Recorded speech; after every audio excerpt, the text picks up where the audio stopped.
to all the way live from deep East Oakland. I'm not in my studio because, as per the last episode, which I did edit out, a rat ran out in front of me and I screamed really loud and literally ran out the door.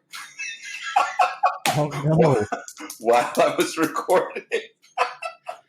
God damn. I feel like you should have left that in. Yeah.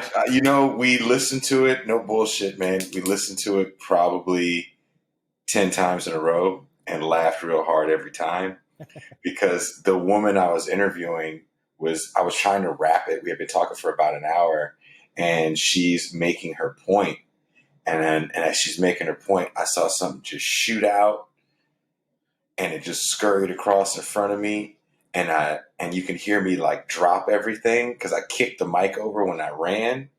And so it's in a loft. So I ran down the stairs. You can hear like, I ran out the door. I don't know why I ran out the door. And then, you can hear the lady on the monitors going, hello? Hello?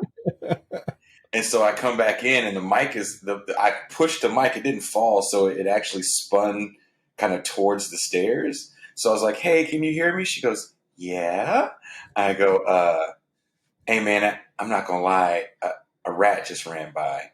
And she goes, oh, I thought you had a small dog or something.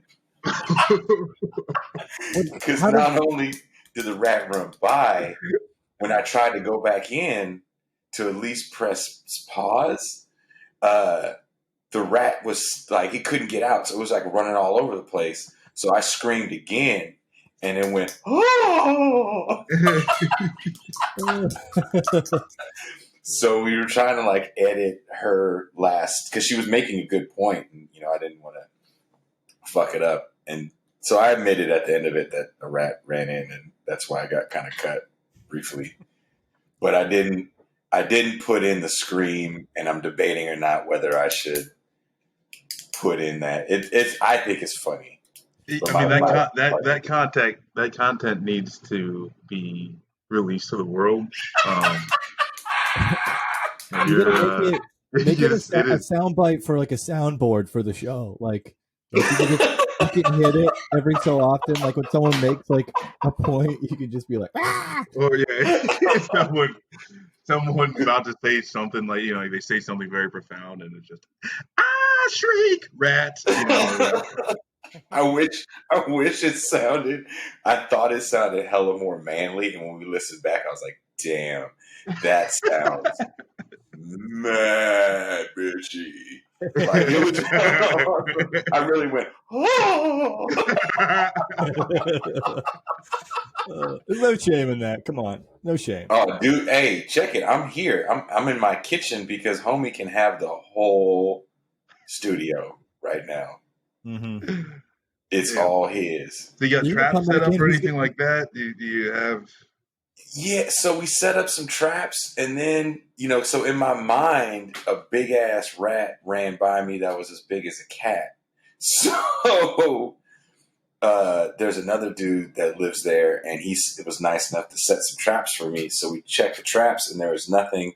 And then a friend of mine is doing a comedy recording there today, so I had to grab my stuff for the show today.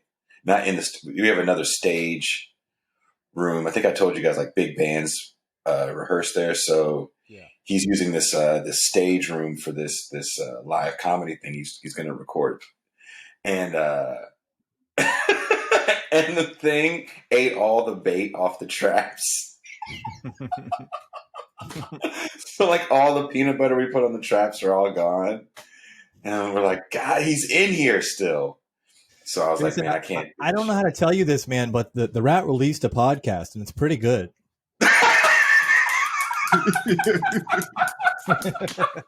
He's been recorded. He scared you out for a reason. Yeah. like I was so jumpy, man. Me and my partner were there talking, and we're sitting there trying to have this like deep conversation. And every time he moves and I see a shadow, I'm like, ooh, I'm jumpy. He's like, fuck, man, that shit's got you hella jumpy. And I was like, man, that motherfucker shot out in front of me. That is never fun. Like I have to fight. Like when I'm at work, I got dudes threatening me with firearms and shit, and I'm way more calm. But if a rodent runs by, oh man, woo, Well, you know what you're gonna have to do now. You're just get a gonna have to move. gun. You have to move. Set the building on fire. Yeah. Like just get out and set the whole thing ablaze because he won. He took over. You know what I'm He saying? took over. He hella took over. And you don't understand, like, before there was a bad rat problem, like bad, where they were coming in and they really were those big, they call them burrito rats. Because we got that big homeless encampment across the street. Mm-hmm. So I don't know if that grows them larger or what. Those motherfuckers are big as shit. Mm. And like I've never seen a rat shit and it leaves a skid mark. Like that's how big they were. They were that big. And so we had to like get a dude to come in and like fortify the place for all the wherever they were coming in at. Because I used to have a guy, God rest his soul, that lived behind me that had a big ass rat crawl up his wall, and he felt that if he fed the rat, it would leave him alone. Oh no! Yeah. I mean, like that's what I do with my cat. You know, like if he's really bothered me, like I give him some food and he leaves me alone. But you know, this is a domesticated animal, not a burrito dog-sized rat. Yeah, I don't know if the same rationale applies to the skid rat. It's just like wiping his ass on your furniture. Yeah. Eating a giant you come home from work and he's like, "Did you get your leftovers? Eating your leftovers. Like, did you want this? Like, just straight staring you down. Yeah. Like you have no idea the size of the rats we've seen in that building. Like just walk by. There was once where there was a guy. Some of the rooms had these like closets because the studio was once like a big warehouse. So they kind of just took the warehouse and just built rooms out. And the owner's still building rooms out. He's constantly changing shit. And one dude, a rat, just shot out of one of the closets. And while he was rehearsing, and he ran around, the rat was trying to get out and couldn't get out because he had, people keep their door closed while they're rehearsing. So the dude's running in a circle as the rat's trying to get out, and so they're chasing each other essentially. Until finally, dude realized if I just open the door, the rat might just take off. Like, yeah, we've had some interesting rat stories in that building. And if they want to get in, you can't get rid of them either. Like it's like it. I think people associate like rats with like, like, oh, it's only happens if like you leave food out or like you have like it's like a hygiene issue or something. But like if the rats just decide like this is my place now and they find a way in and they signal to all the friends and family, and like you're fucked. Like there's like they'll take it over and like you can burn the building down and they'll just move next door too. Like it's not. They will outlive all of us for all time. Like the heat down to the universe won't kill the rat. We just try to like keep it like for those of us that stay there a lot or rehearse a lot. You just try to keep some sort of like just barricade your room. But if you saw the outside vegetation that just grows wild, it's a habitat for breeding rodents. Mm-hmm. So outside my window, they have like just a playground. It's like Florida for them outside my window. Mm. I'll have to send you guys a picture because it's pretty fucking funny. Please. Like, again, if you've seen the movie Sorry to Bother You, there's a scene in the beginning where the dude is driving down this fucked up street. And that's the street of the studio. They pulled out of the driveway and drove down the street. Mm-hmm. And if you see that scene, you're like, "Oh, that's Jay's house." Oh, just know that, and it's worse now. Damn. That like that was a movie about dystopia. It's worse now. Like, well, it's worse now. I was joking about moving earlier, but like, I got a couch, bro. Like, I got a spot. As is so funny when the rappers come there to do videos because they hell of use the outside as like their hard aesthetic. Like, I'm so hood. Mm-hmm. I'm like, dude, that's on some Mad Max shit right now. Like, this is beyond. I'm just imagining those guys that like actually from the suburbs. They come over there and they're like looking over their shoulder, like, "Hey, does security set up around the perimeter while we're shooting the scene?" That is literally what happens. Either that, or if they're big enough and they have like rented cars, like, you know, they rent the fancy not Ferraris, but whatever is the hot car that people want in their video. Those people come with guns. Uh-huh. Like, they're the people that rent the cars come with guns. Like the car rental company. Yeah. Oh, yeah. They're like, we got insurance, but we're not wasting that. Yeah. Yeah, we will put a hot one in your ass if you come near. Hands off the Maybach. And it is some funny shit to see because they're cool as shit, but they just look at you like, I will put a hot one in you and feel not a goddamn thing. Yeah. there will be no remorse for this. There's capitalism for you. 101. In a nutshell. Yeah. It's like you couldn't get the fucking cops to show up unless they had a full battalion at the ready, in full riot gear. But like some guys, like, I will give you $100,000 to rent this car and give me 2 security guards to go down and shoot a video in the hood. And they're like, yeah, we'll kill everyone. It's fine. No problem.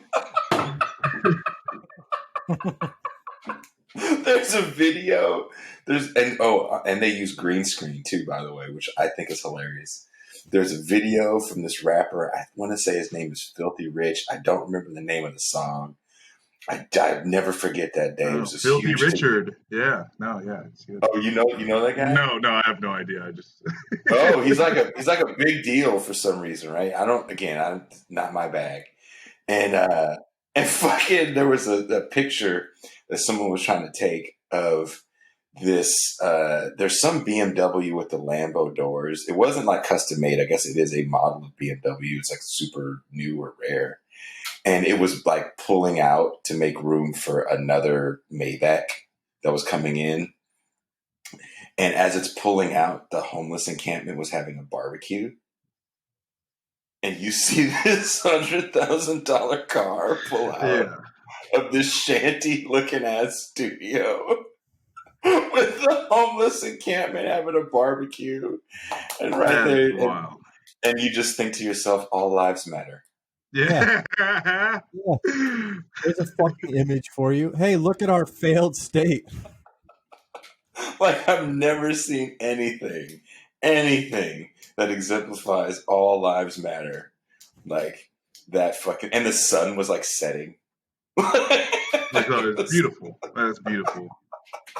I mean, it's like you just look at the failures of capitalism, like all in one scene. It's gorgeous. The only thing that could make that better would be like if like the driver of the whip fucking like flicks a nickel out the window, or like the homeless encampment is like, "Are you hungry?" and just offers him a hot dog, and he's like, "Thanks," and like, eats it and drives away. You know.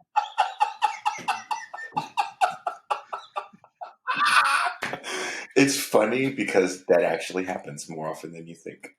I believe it. I believe that like that's a legit community of people who like have figured out how to rely on each other because they have obviously don't have much alone, but also like the system has failed them utterly. So they're creating their own systems of mutual aid, and that's what people turn to when they realize how like utterly failed we are by the current system. Like when you get tired of fighting against it and just like can't do it anymore, a lot of people will just, we were talking about this other night on the stream about how like a lot of people will just be like, well, I'm just going to go live my politics and do it myself. Like I'm going to create a nonprofit or just drive around and give homeless people haircuts or something, because like doing nothing and observing, you know, the failed state continue to exist just is untenable for me now, you know? Oh yeah. I mean, like my car, well, some things have changed because there's like a new crop of cats that have moved in. It's insane. Like people are living in the middle of the street right now. But the break-ins had stopped as the camp got bigger because they understood there was a business there. and they understood that they needed to have a copacetic relationship. So, even I know cats that do graffiti and they get questioned. Like if you try to write on our wall, they question you like who the fuck you are. Like who are you writing on these people's wall? And that's dope. That's how a community works, right? To a certain extent. I mean, I wish they weren't living outside. I wish they had like water. Yeah. The city gave them a porta potty that they clean out, I believe, every day. That's what they told me. That was a while ago. But people dump trash on our street as well. Of course. And the dumping is pretty intense. Between people living in the middle of the street and the dumping, like you can't drive down one side of the street. My tire popped twice in the last month because all the dumping and shit. It makes me look at and the shit that people dump. It's all the same shit. It's bullshit from Target. It's bullshit from IKEA, furniture wise. Mm-hmm. Yeah, that single use furniture. Yeah, it's all that. It's hella clothes from what's that place, H&M and shit like that. Yeah, like throwaway shit. Old Navy. Shitty ass washing machines. Mm-hmm. It just makes you go, oh, this is the end result. Yes, I remember when I was a kid, like going hunting out in the deep woods of Maine with my dad, and like we would find. He would get pissed off because like there would be roads that had been like dirt roads that had been open his whole life that like could get you to like the backwoods a little bit so you could go hunting out there.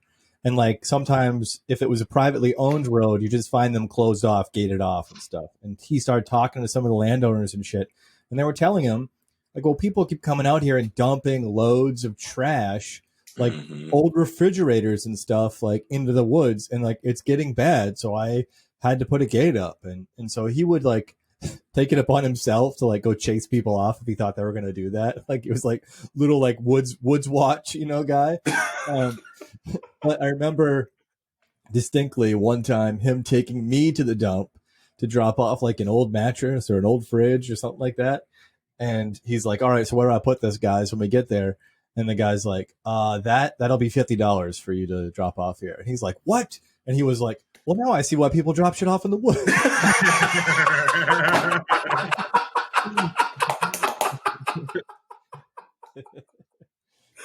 That's why they do it, because they give the homeless cats like a couple dollars to keep their mouth shut. Yeah.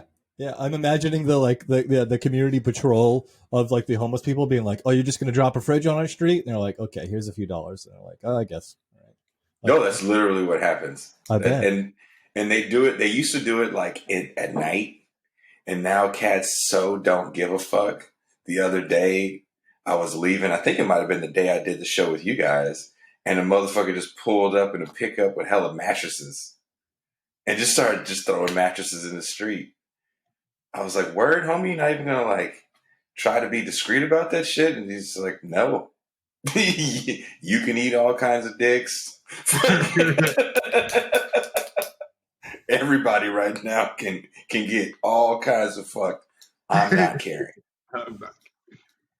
That's there's a lot of communities like that. I'm sure I could go to where y'all are and find a place like that where someone's just dumping a bunch of bullshit they bought too much of. Oh yeah. I mean, I'm up in the New England area, and like here the infrastructure is so old, and then you just got the areas where you look down an alleyway and you'll see like a few mattresses, and like you could see the breakdown of a mattress over time, right? Because you got the one that's like rusty springs that's kind of popping out of the earth. Then you got the one that's got like some cloth on it, but not a whole lot, some springs exposed. Mm-hmm. And then you just got the dirty ass one that got dropped there last week. That we live in America, so that's just going to happen. That's America in a nutshell right now. Got a modern art masterpiece over there, Like, right. the Speaking of them in repose. Speaking of America, I was fucking with y'all on the interwebs the other day because I stayed and watched that Trump press conference where he signed that executive order. Yes. Did y'all catch it from the beginning? No, so actually, like, I want to thank you for the. Hey, are y'all fucking seeing this shit? Yeah. That because that's the thing is like a lot of these press conferences, like you know that they're going on, but they never start when they say they're going to start, and usually it's between it could be 10 minutes, or some stuff it could be an hour, when you're waiting on what's really going on. So I knew that like Trump was going to have a press conference. I know like they'd signaled it was going to be about executive orders and dealing with the coronavirus. But yeah, when I saw that you kind of tweeted at us like, hey, are y'all seeing this shit? I was like, oh fuck, like I immediately get into the mode and trying to catch it. So yeah, I mean, I caught it in the middle. I saw obviously the highlights. We enough places do the analysis, and we'll replay it. But I mean, it's crazy, and like there's a lot of things we could dive into, like the kind of like the wonkiness of the executive orders, but besides the fact that like he just can't do some of the things that he wants to do, besides the fact that some of the things that he wants to do, he can do. It's like worthless. There's no point to it. But yeah, really at the end of the day, it's like the motherfucker's got no chill. Like he's only got one mode, and any enthrall thought that like Trump could play 3D chess, it's out the window. He's obviously a one-trick pony, which is being a con man, right? Which is inflating what he is doing or able to do in order to trick you out of something. That's his one play. But yeah, these executive orders, and like every one of his, every time he speaks to the country, you just expect it to be a shit show.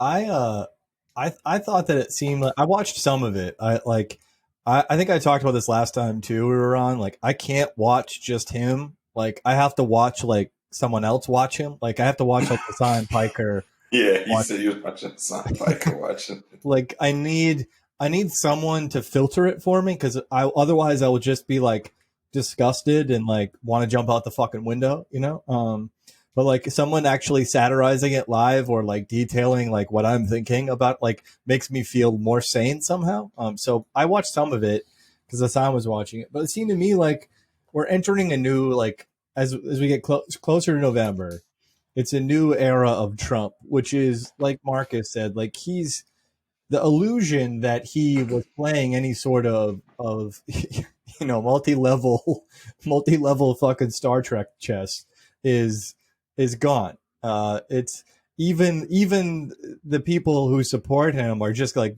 sort of quieting down about those kind of claims.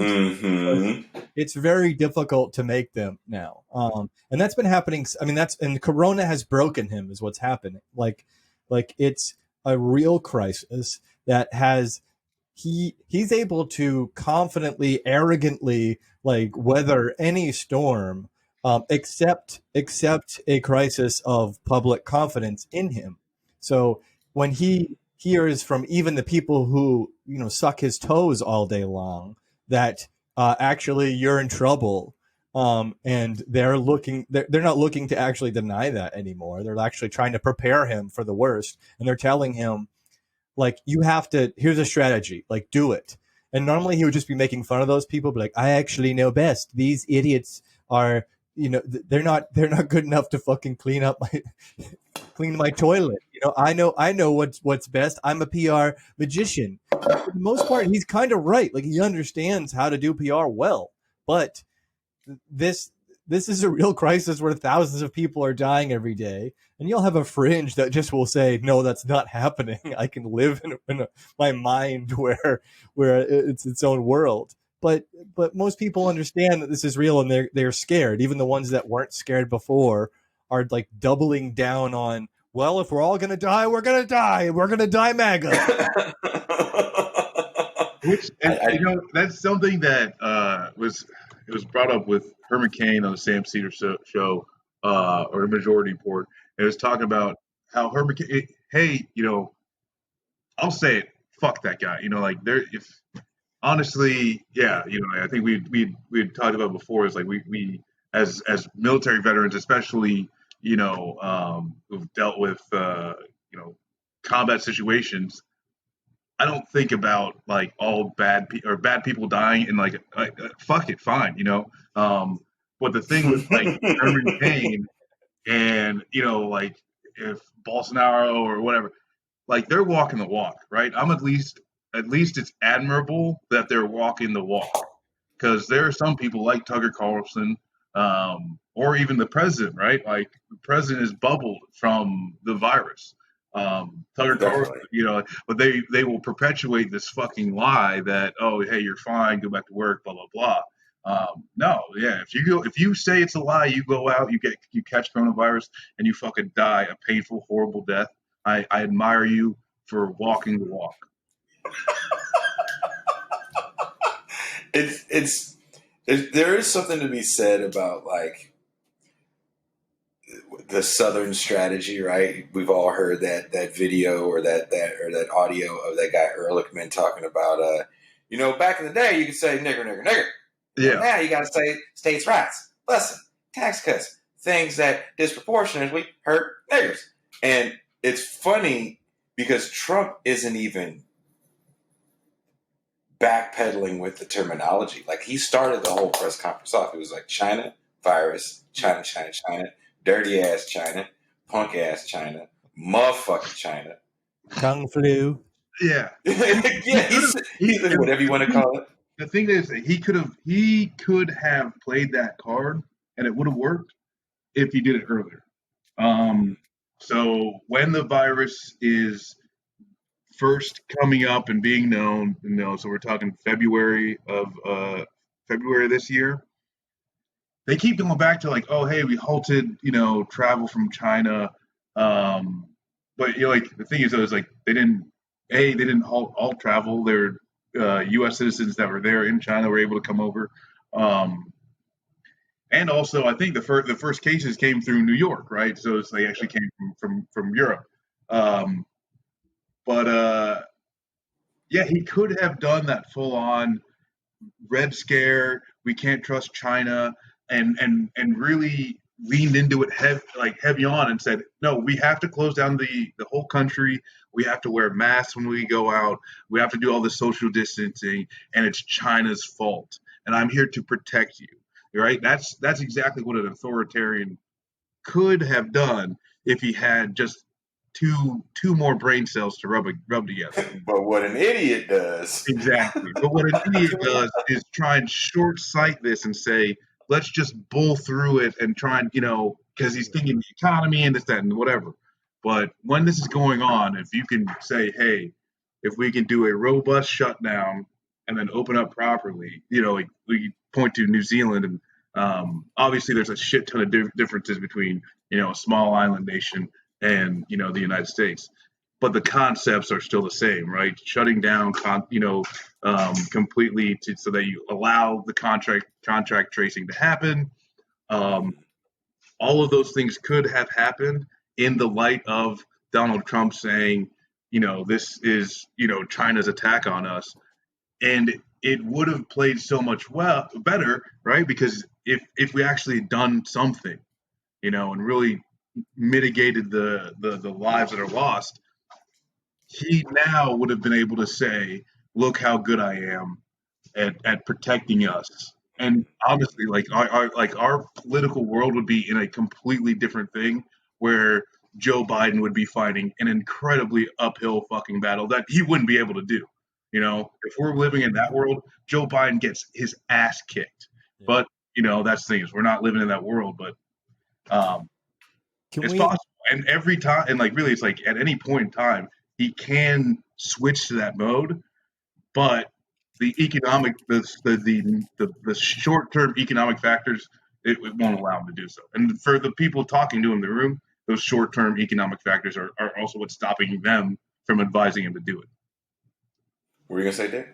I was gonna say, Mark, you're 100% right, Marcus. But that it's incredibly short-sighted and foolish, and he also he doesn't say it any different way than just we could all recite it word for word right now because we've seen the clip so much. It's just Corona, COVID-19, the China virus, whatever you want to call it. And I saved millions of people because I closed the, like we've heard this fucking like line of narrative for so long that it is ineffective. Even I'd say to his supporters who probably they're like, we get it, we know you're playing the hits, appreciate it, but we know.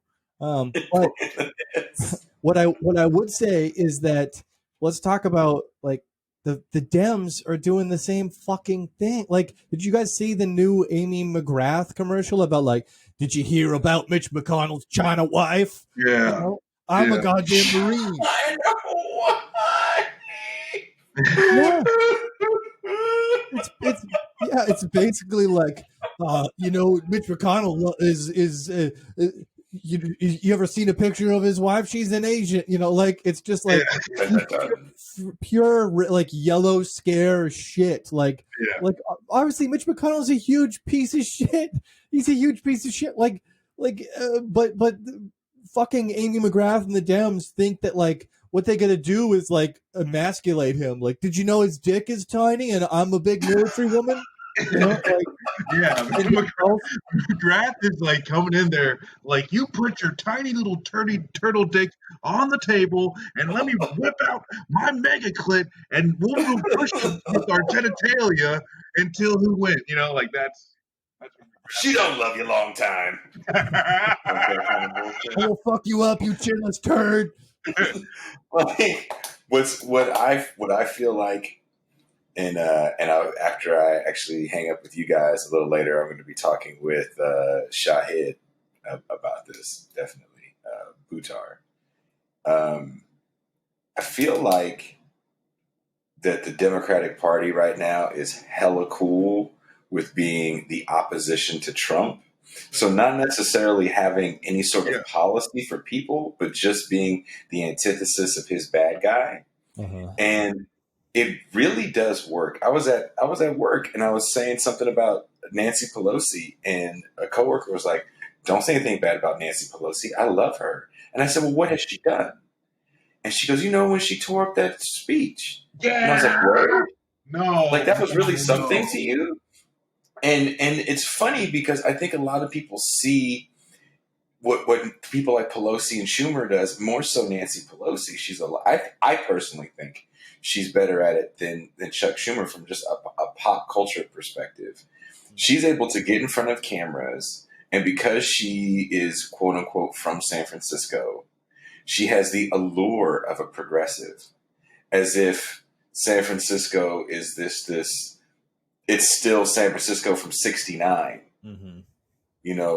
The Grateful Dead are Republicans. Like, let's just get it right. Whoever you think is just like, whoever you think these hippie leftists are that Nancy Pelosi represents in the city, it sure as fuck ain't Jack Dorsey. It sure as fuck ain't Mark Zuckerberg. So yeah. No, and that's, when you talk about Pelosi, at this point, it's like a staple in the Democratic Party. Mm-hmm. Like, you don't get more establishment than that. And honestly, like, I don't know that she is so much better than Chuck Schumer, style wise. Like, I don't think she's got too much charisma. I haven't really, gone back and, viewed her tapes when she actually was starting out. But I think the things that she says, the ways that she talks is garbage. The ice cream. I get $50 tubs of ice cream, and I got a whole fridge stocked with nothing but these different flavors of ice cream, and it's 25 grand fridge. I think that's how I'm living my rich ass life. Yeah, she just released a statement about a prayer, right? Oh, we need to pray for the homeless and pray for the hungry and pray. But it's like, bitch, you are the most powerful woman in this country. Mm-hmm. You are one of the most powerful women on the planet. I don't want to hear what you pray for. I don't give a flying fuck. Unless, if we're all good, sure. All right, let's go over your Sunday morning ritual. But we're not all good. We are not all fucking good. And everything that comes out of her mouth is either the performative, we are against Trump. And I think you can see it full on because 2018, That's what they ran on, right? The resistance. We need the House to resist Trump. What has the resistance done? They take the request from the White House for a military budget and they increase it and they give him more money, right? For ICE, for the Department of Homeland Security, they increase their funds, right? And so when you're talking about kids in cages, when you're talking about people in the streets black bagging and throwing people in the vans and taking them away, when Nancy comes on and says, "Oh, Mr. President, this is so bad," in the back room, she's funding it. You know, that's just true. And so, yeah, when you say that is, I don't know if I could have left that situation that you were talking about and someone say, well, she ripped up the speech, I might rip up their face. That is the most absurd thing I've ever heard. Well, what I always say. I was like, well, she voted on all the Patriot Act, and every time it comes back up, she always votes to approve it. And then they kind of look at you like, really? Yeah. I'm like, yeah. Like, why do you think she's so on your side? Is it just the allure of who you assumed she is? Because that means that the power of projection is way stronger than I thought. Well, I think too, you got to look at the media, right? Like, we are a overly propagandized country or world, really. And that's the thing is, like, the Pelosi as the Yas Queen, like fighting Trump.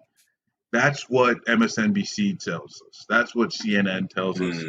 Hell, that's what the local news is going to say. Hey, Pelosi is against Trump, and these are your two characters. Pick a side, and then we'll give you the analysis. But in all actuality, for the majority of us, we're on our own team, and we don't have if we're putting on a jersey that's red or blue, we're putting on a jersey of the opposing side, right? Because that's the same jersey of moneyed interest that comes against the working class, and that's just it. Here's a question for both of you, and Dick, I'll ask you first. To what Marcus just said, as veterans, as ex-combat veterans, do you not put as much stock in electoral politics, or are you putting more stock in it now? God damn, it depends on the day. I'd say, Gotcha. I think we talked about this last time on the podcast, but Marcus is more optimistic than I am about electoralism, and I respect him for that reason. I talked to Marcus about this a lot, and he will set me straight a little bit. He'll be like, there's walk you back. We'll walk you back a little bit. He'll be like, it's not like we're both obviously our ideologies are the same.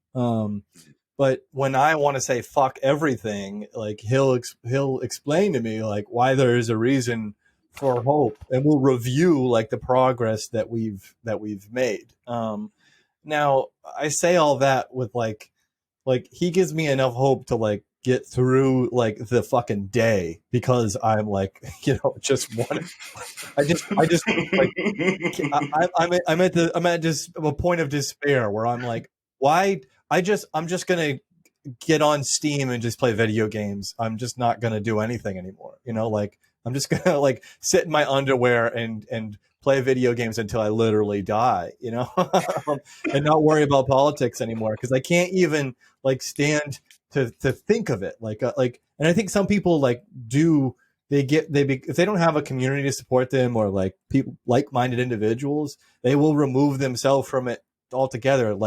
That's how you get 50% of the country doesn't vote, and if you ask them why, they'll tell you well, they're both fucked, they're both horribly corrupt, and they're not wrong. And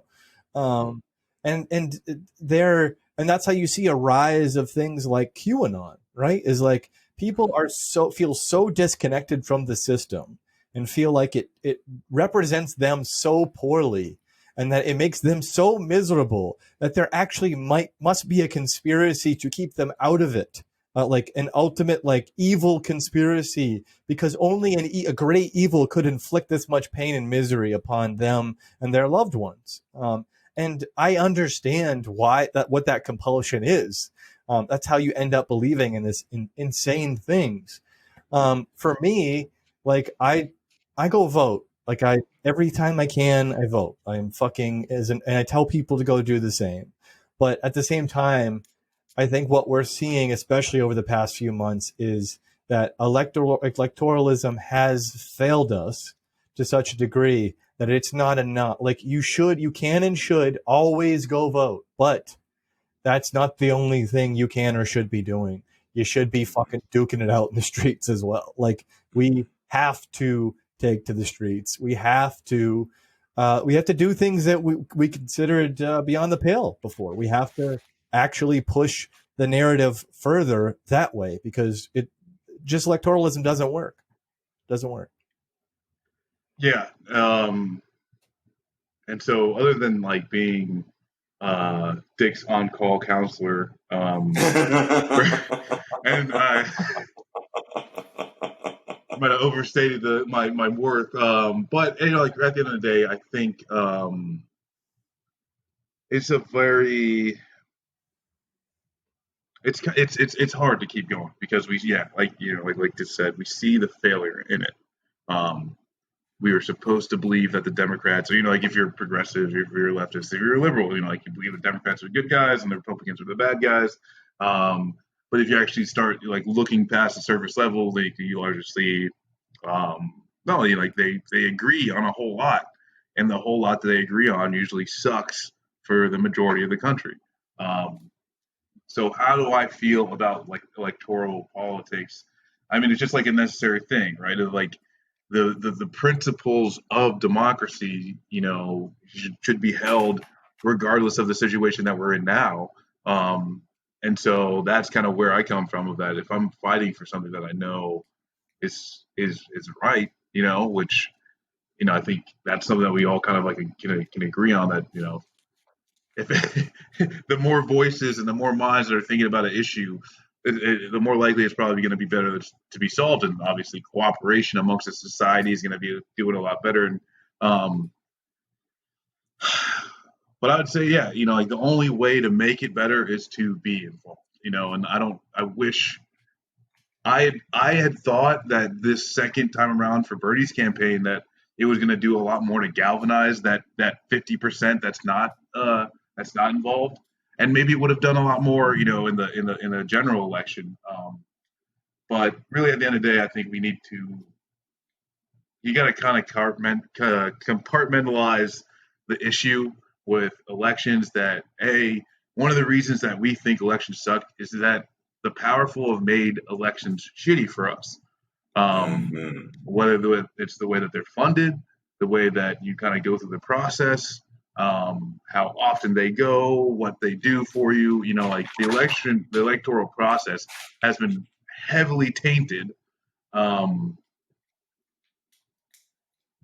understanding that, like it's one of the things that at this point that we have, right? Like you've got voting, you've got protesting, and then you've got we're changing this fucking government.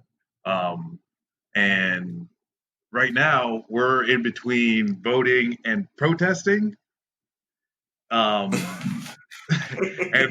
that's things like I recognize that, but like if we start getting into protesting versus revolution shit, I'm not going to be spouting electoral politics is the only way to go. Because I mean we're not we're in a place where we can still be saved, I think. And so the electoral process is a more peaceful way to do that. I had Doug Lane on the show recently, and do you guys know Doug Lane? He's a editor at Zero Books, or the publisher at Zero Books. Yeah. I know the name. About Michael Brooks' book and Ben Burgess' book and a bunch of other really good books. Usually about like Marxist theory, and he has a YouTube channel, and he had an episode about this Marxist philosopher named Adorno, who said that actionism is regressivism. He kind of believes that you needed to have theory, and just to kind of go out and protest ad nauseum with no real plan, was useless, and it was more akin to fascism. Yeah, no, I think he said there's immediate like, action. yeah, I'm there's sorry, a go ahead, point go to ahead, that. go ahead. Oh, sorry, go ahead. No, you go ahead. Oh, no, You yeah. first. No, I mean, obviously, like, there's a point to that, right? If you've got a mindless mob that is just imposing their will on, a group of society, then, like, yeah, that is that is no longer what I mean. Like, I don't even know, if you're talking about the definition of fascism has to be like the state authoritarian rule. Like, I don't know what it would be called if it was just like, just mob rule, right? Something like that. No, and that's yeah, obviously, like, that's where I'm at. Like, there needs to be a reason to protest, and also, like, what sucks is, like, I think a lot of people put a lot of the onus on the protest message on the individual protester, and not Mm-hmm. and that also may be one of the kind of, like, issues with the Black Lives Matter movement, is that they are very decentralized. There is no national leader that's really, like, pushing the cause or whatever the hell. But that kind of does make things difficult, without a clear stated point. But I would yeah. I would push back on this. Like, I honestly think, like, the opposite of the quote you just used, Jason, is that like it would be awesome for us to have a sustained protest movement in this country, because it might actually exert some real pressure. Like, right now, this is like one of the longest sustained periods of protest that we've had since, like, what, fucking Iraq War? I mean, not that that did much, but it, like, serves as a fucking reminder to politicians, at least, that, like, we can and will do this. Like, if you push us to, especially at a time of, like, economic crisis as well, like, when you give us nothing, and we're not even able to go to work and work our shit job for fucking 18 hours a day and make peanuts, then yeah, we're gonna be more likely to take to the streets. And I'd say that, like, the other night, I saw an example of this that made me think. Like, we posted that video, I don't know if you saw it, but of in Portland, where, like, they made the shield wall and pushed the cops out, which was fucking awesome. I love seeing new tactics in protesting too, and, like, seeing someone, like, bust out a shield phalanx is just dope, and watch those cops retreat and just not know what to do was awesome. And, like, I posted the Neruda quote that's, you can cut down all the flowers, but you can't stop the spring. And the first guy who commented on or replied to the post was like, what are these protests even about anymore? They're just like, is it just about anarchy?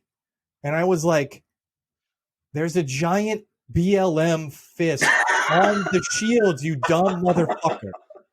Like, everyone else in the country just forgot about this shit. All the New York kids in their salmon fucking colored shorts and their boat shoes, ain't out protesting anymore.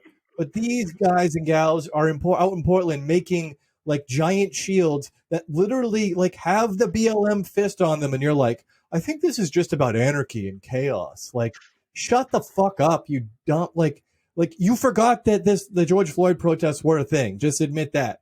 Like, you forgot because you don't care anymore. Now you're back to Corona. It was Corona, George Floyd, then Corona again, and you don't give a shit anymore. But these people do.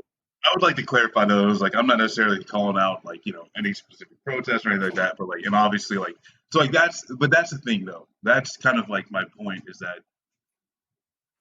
the shield that says, hey, Black Lives Matter, like, that's the max that I request from any person that's going out to protest.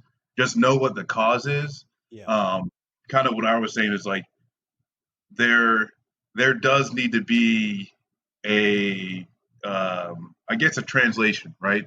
Because I think, I mean, obviously, for me, when people say Black Lives Matter, what are the goals of that? For me, as a black man, it's fucking easy. I want to be treated like a white person. Yeah. Like, this shit's fucking easy for me, right? Like, I want the system to be behind me, not in front of me pushing, right? Like, I want it to help me in my cause. or at very least get off your neck. Yes, at the very least, get off my neck. But no. Actually, fuck that. I want to be treated like a white person. I want to be fucking good. I want to be living lavish, no matter what, just because I'm white. No, I'm just joking. But that's exactly what I'm saying. Is that if you ask for anyone like, what are you here for? Because Black Lives Matter, and then there needs to be that next level of the policy and yeah, what are actually the demands?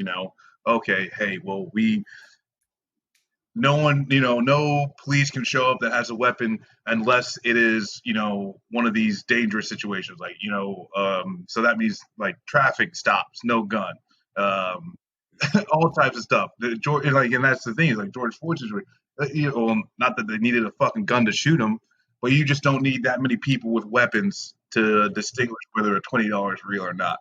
I'd expect someone to do that with like a little monocle that can really look in real good. But no, that's like basically it. Like, just know what you're there for, and not just say like, oh, hey, what did you show up to this protest? So like, well, I'm pro angry mob. Like.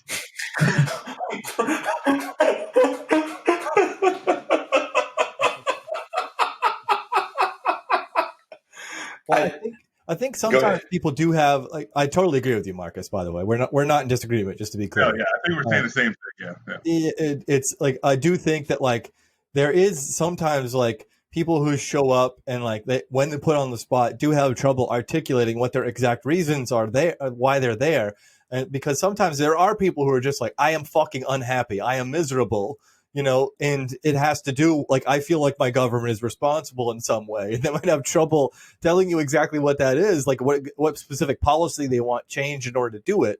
But they feel like my life is a mess because I got fired from a job that even the job that I hated that helped me survive and provide a basic level of security no longer is there for me. And now I can't get a hold of the unemployment office or something. But to add to what you were saying, Marcus, like the critique there is that like, you can have like you need a mass of people to show up in order for a protest to have any effect. And the majority of those people don't need to even fucking like, just basically like, I'm here to support the idea of black people being treated with equality. Okay, good. And then the cops will pretend like it is a rudderless, angry mob when they know there are very specific organizations they could go to in like chapters of Black Lives Matters, literally. Like here in the DC area, we have an awesome Black Lives Matter chapter who has very specific policies like that they want the MPD to support. They want they know this. They tell the city council that they want the police department defunded. Here is why. Here are the specific cases that we cite as examples that where you used excessive force, where people were killed, where we can't even get a hold of the body cam footage. That kind of shit, like where you don't need every protester to be aware of those exact details, but the cops know and pretend that they don't what the protesters actually want, because those groups are the ones who tell those protesters, we got what we wanted, stand down. That hasn't happened because they haven't done shit. No, it's frustrating to see. I think one of the things that we ended up talking about, and I can't remember because that episode hasn't aired yet, if it was on or off the recording or on air. But definitely he felt that we need a real workers movement, a real union movement, is where a lot of change is going to come from. How do you guys feel about that? And I think that's where like there's like a lot of talk about a general strike in like leftist Twitter realm. And, it obviously hasn't come to fruition, but no, I think if we tweet it a few more times, it'll happen. Yeah. If we can get to like 10K likes for the hashtag, like it's on. Yeah. A few more tweets and we got it. Oh yeah, that's something that would literally, I think, shake the whole structure. Because that's the whole point. You look at a lot of the revolutionaries that we've had in our country, and just like talking about from Martin Luther King and Malcolm X and fucking a lot of like Fred Hampton and the Black Panthers and stuff like that. Asking or demanding or protesting for racial equality is something that's acceptable. A specific worker, a specific occupation organizing for their rights, that's something that can be allowed. But when you start mixing those things, right, and like start realizing that there's just two, there are two classes, and most of us are in one. when you start focusing on along those lines, that is where you see huge crackdowns, or just straight out state assassination and murder, right? So yeah, I think that that's what would be needed. I think in order to really change, but if there was a general strike that happened today or within the next few weeks, I don't think we would get much more than a decent coronavirus. Another $1,200. Yeah, exactly. We might get something like that, but nothing substantial, right? And that's where it hurts that there's not going to be a President Bernie Sanders, is because there's a whole lot of little shit that people don't pay attention to that's regarding unions and workplace rights that does a lot to solve everyone's problems, and Medicare for all is another one of the things where you don't need to start diving down into the discrepancies between hospitalizations and race and medical outcomes and stuff like that.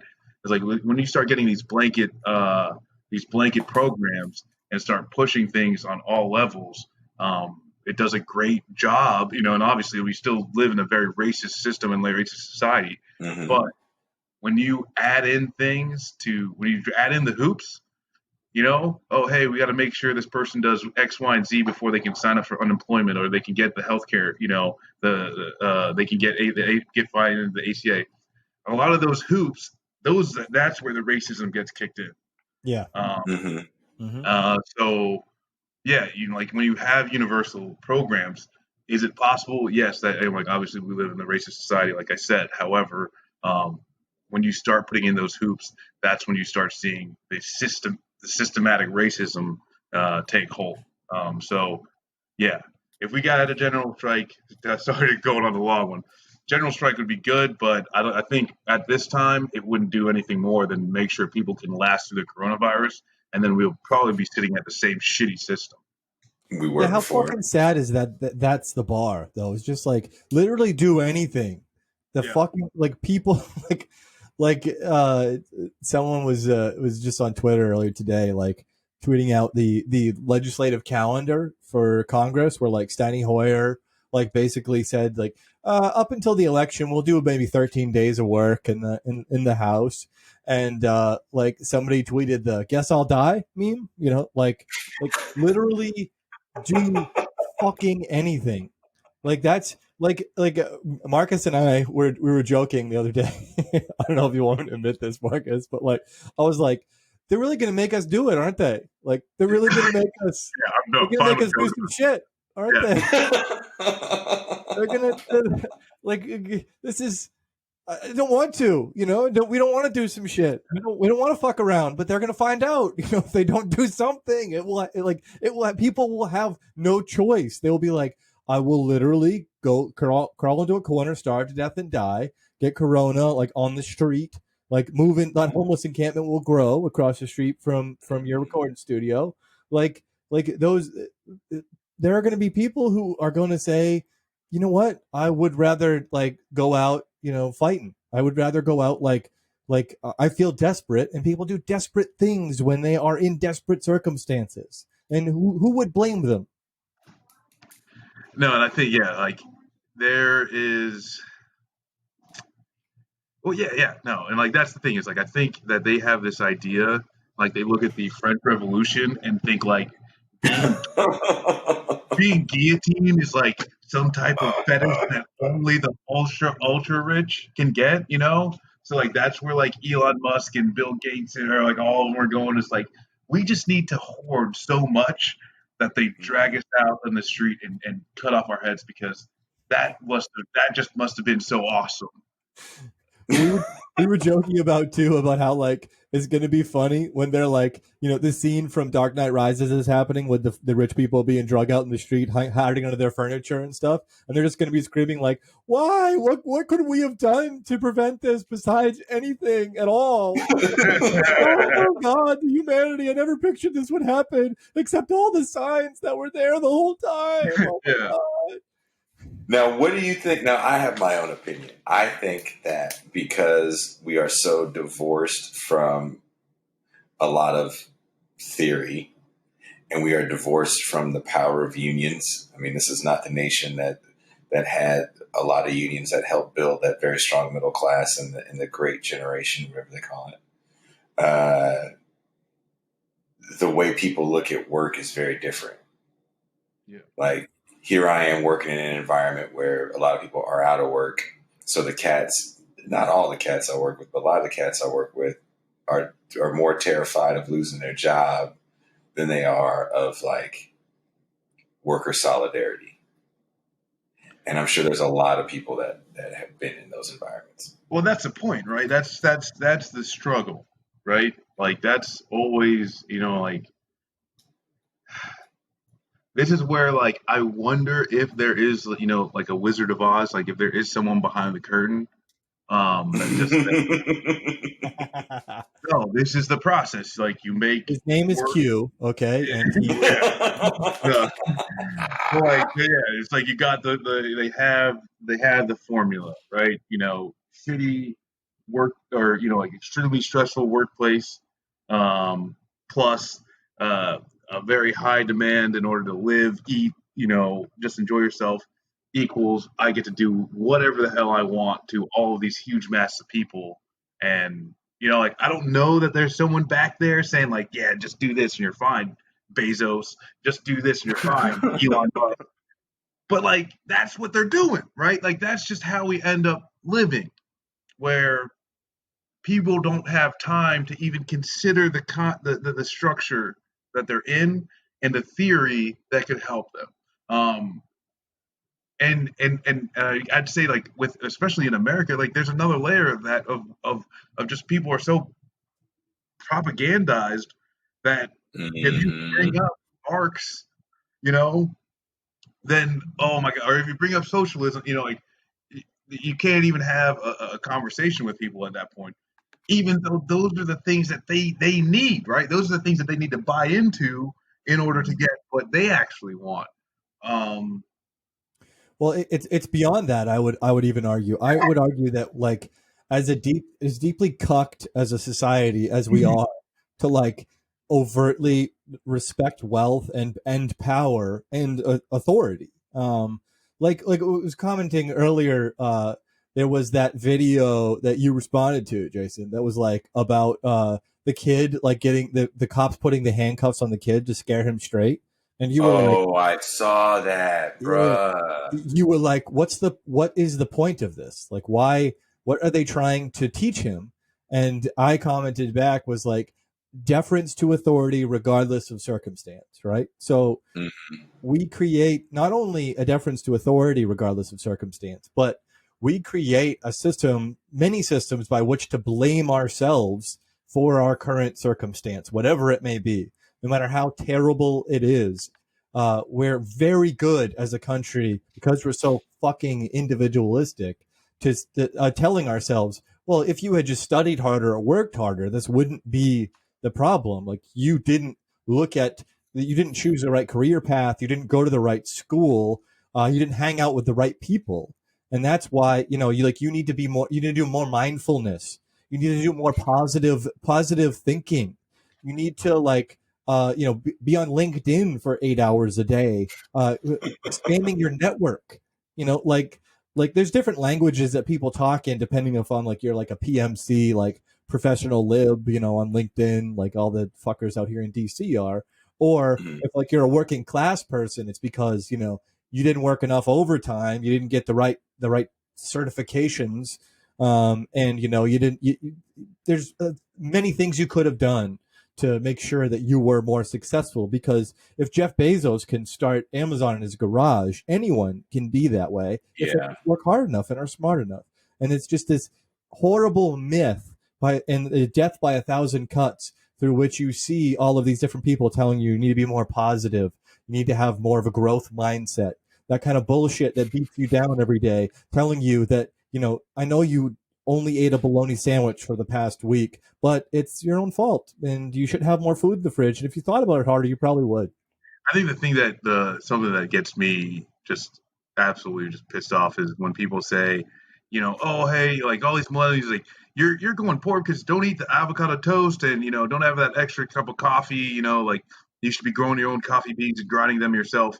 All that fucking shit. Don't have an iPhone.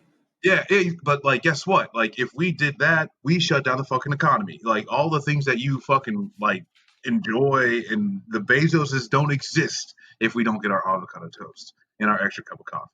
So, like, fuck you, motherfuckers. Like this isn't people working hard. It is they're getting fucked over. Like the system is just fucked. Like, look at the stats, right? Like, wages haven't increased past inflation in decades. Yeah. There's just no fucking reason for it. And like healthcare is getting more expensive, rent's getting more expensive. How? Right? Oh, we'll go out and be Bezos. Not everyone can fucking be Bezos. That's the dumbest fucking thing on the planet. Yeah, I guess every other word. Well, if everybody was Bezos, then it wouldn't be. I've reached a level. Yeah, I'm sorry. I just reached a level where every other word is fuck because I'm just so mad. But no, it's like the whole if everybody went to college, and got a computer science degree, then computer scientists in the system that we're in wouldn't be paid what they're paid if everybody had one. Learn to code. And right? I think, dude, like with that, it's like it even gets into the you're really like asking yourself the question of like, what does it matter, like what a coder makes, if someone that I don't know that so if the mailman can't eat, and that's where like you talk about and like where socialism and the theory. Like really getting into like, okay, what would a centralized government and like, I mean, socialism just like the means of production, right? So we're only worried about how do we produce things. Communism is production and consumption. So that like another line of like, okay, this is what each person is allocated to a certain extent, and that's where you can kind of you can talk to people and kind of pull out that theory and say, why is it that a teacher isn't able to live, like to make a living, right? Yeah, just live in the area they teach in. Yeah. Oh, okay. Well, and like that's what you say. Like, well, a teacher doesn't create value to make. And you that's where you start seeing that. Like, this is fucking bullshit. Or in the same thing, it's like you even take a doctor. A doctor, that's something like someone that provides medicine is a very valuable thing, and we think that we provide doctors salary. But how much does med school cost? And how, like not to say that there aren't rich doctors, there's plenty of fucking rich doctors and all that type of shit. But like, also too, like, what do the nurses look like? What are the physician's assistants like? What does that all look like? Do we even need people to go into debt so much, learning so many things when they can just learn a little bit less? And that's something that you're never going to get under a capitalist nature because you're just only focused on how much money you're getting. That's something that you can. Yeah, we can go ahead. Go ahead. I was saying that like, and what an economist will tell you, which I think I talked about this last time on the pod. I apologize if I'm repeating myself. But economists will tell you like the reason capitalism is so great is because it's the most efficient system, which creates the most surplus, right? And like the idea that like, and I don't necessarily disagree with that point. Marcus just touched on this in different terms, basically. Is like, okay, it's creating more wealth, but it goes to one person. Like, so, and it's on the backs of everyone else. So what is the point of creating more if it just goes straight up to that one guy who has more money than he ever knows what to do with, Like I was I was talking to my wife the other day. We were talking about this, and like, she's not nearly as much of a lefty as I am. And we're talking about, like, I was like, literally all we would have to do something like Medicare for all is just sacrifice like one Bezos. You know, like, we don't have to, like I honestly, like, I don't want to, interrupt you, but like, we don't even need to do that. We already spend the money for Medicare for all. Yeah. Yeah. Thank you. So I'd say next time, just say like free college tuition, right? Like just one Bezos, and everyone can get to go to school, and all the student debt wiped out. One Bezos, you can do that. Well, I mean, I think the way that the reason I frame it that way is because you're not wrong. I agree with you guys. Like, you're like that argument breaks down in a lot of people's minds because it requires an investment that they believe that we can't afford up front. For example, like all the arguments against UBI, like all the research should suggest that it would actually cost the country far less to just give money to the poor than because of the decreases that you would need in things like police spending, like other public health programs and shit like that. All of that research says it's cheaper just to give people like $1,100 a month or something like that. Way cheaper. But the idea that you get something for nothing is just unfathomable to people. And the idea, like, they start to add up those ones and zeros and do this math, like, oh, that's bajillions of dollars for all the poverty-stricken people of the country. And it's that initial investment that I think that they can't get past. So, like, sometimes I just like to put it in terms like, just take that, like, that one guy's like inability to make that much money is enough. If we just stop there, we're good. We're fine. We have more money than we'll ever know what to do with. We're the richest country in the history of the world. We can fucking figure it out. I promise. Ajamo Baraka said we should nationalize Amazon. Oh, fuck yeah. Absolutely. I mean, there's like, I think there are so many things that just should be nationalized. Our entire fucking electric grid, the internet, phone lines, the television, right? Like, the government should be selling spots to content creators in order to put something on the airwaves that belongs to the American people. And like, I think a lot of people also kind of cringe, like, oh, the government ownership. But like, the government is us. We are it. Like, in a democracy, we are the government. Like, kind of going back to like the electoral politics, and like, are there issues with our electoral? Like, 100%. The Senate is one of the least democratic institutions in a democratic country. I think actually be like the most undemocratic institution in a democratic country. Because yeah, no matter what state, you only get 2 senators. That's not like one person, one vote by any chance. At least like that's not representation. But yeah, really, like, at the end of the day, it is the individual people in mass that are in charge and that create and make. Yet there are just such a select few that actually like breathe, like are at least taking the benefits of that.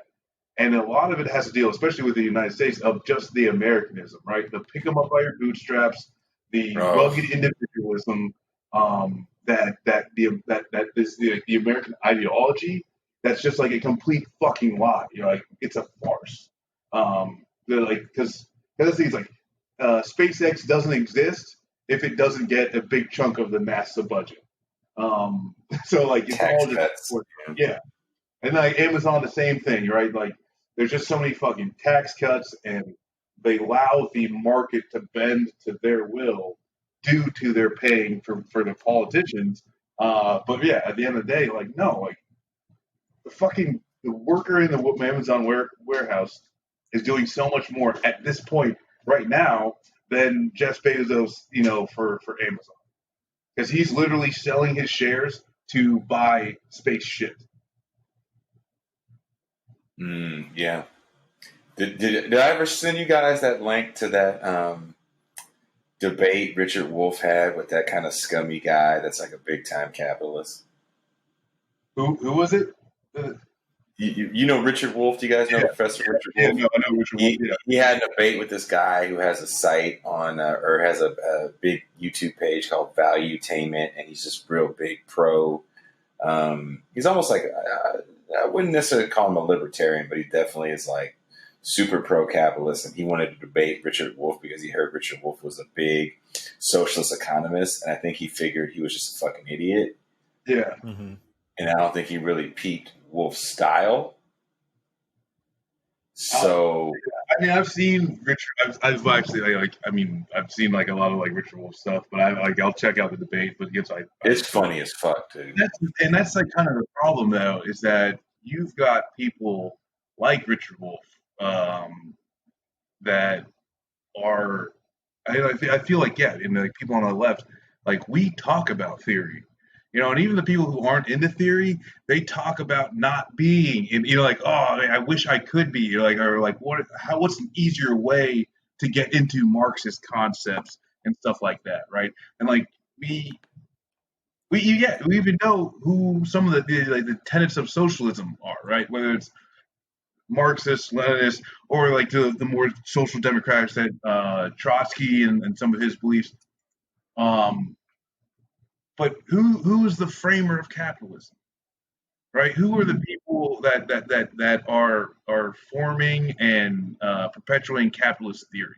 It's not anyone that's got any ideas, right? No, it's not anyone that has actual good ideas for the mass of people. It's just this propagandized thing of capitalism good, socialism bad. However, like the socialists can explain to you, hey, this is why. Socialism is good. These are who the thought leaders are and what they believed. When you come to capitalism, no, it's just, hey, like it's just better. And there's nothing behind that.